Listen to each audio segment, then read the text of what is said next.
Fa isan'ny miavaka ny fandraisana ireo atleta malagasy ny fampisakafoanana izany izay etsy amin'ny lapan'ny kolontsaina sy ny fanatanjahantena Mahamasina izy ireo no manatanteraka izany amin'ny atoandro sy amin'ny hariva. Hofitinina aminao anatin'ity fanadihadiana ity ny zava-nisy tetsy amin'ny lapan'ny kolontsaina sy ny fanatanjahantena Mahamasina tamin'ity atoandro ity. Eto amin'ny lapan'ny kolontsaina sy ny fanatanjahantena Mahamasina no misakafo amin'ny atoandro sy amin'ny hariva ny delegasionina rehetra mandray anjara amin'ny lalaon'ny CJE SOI. Iantohan'ny La Gastro Pizza 100 isanjato ny fampisakafoanana ny delegasionina. Raitra ny fandraisana. Sakafo ara-pahasalamana no atolotra ny mpilalao.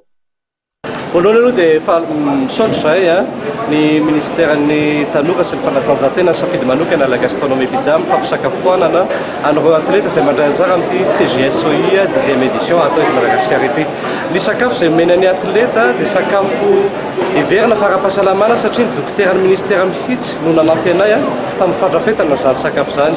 Ahitana hena, akoho, trondro miaraka amin'ny vary na ny paty, dia ankoatran'izay misy entrée crudité ihany koa, dia ny tsindrin-tsakafo moa izany na voankazo na yaourt fait maison na salade de fruits. Misotro araka ny tokony izy ny fandaminana ny fampisakafoanana ny ankizy. Hatreto aloha tsy manana olana zahay, efa roa herinandro raha teo zaho sy ny ekipa no mivory matetika mba ahafahana manome fomba fiasa zany tena professionnel tanteraka ary zay mety antony safidianan'ny ministeranay ny La Gastronomie Pizza ao anatin'izao fampisakafoanana ro atleta zany.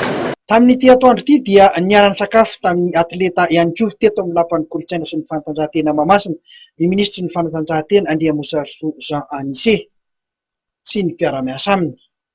Afa-po araka izany ireo mpandray anjara rehetra amin'ny fandraisan'ny Madagasikara ity lalaon'ny CJE SOI ity.